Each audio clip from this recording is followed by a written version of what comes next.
Changing your universal tracer. For the main menu, select Setup, Utility, Replace Tracer,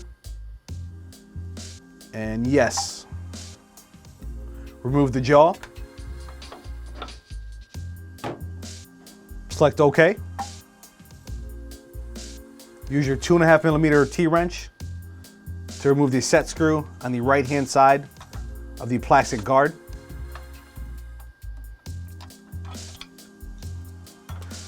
Now the set screw is exposed.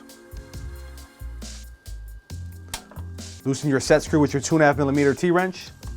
Remove your tracer and select OK. Take your new tracer, insert it into the spindle, ensuring that the flat side is facing to the right.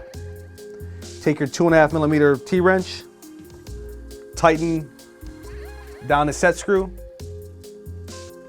and we're going to reinstall the plastic guard.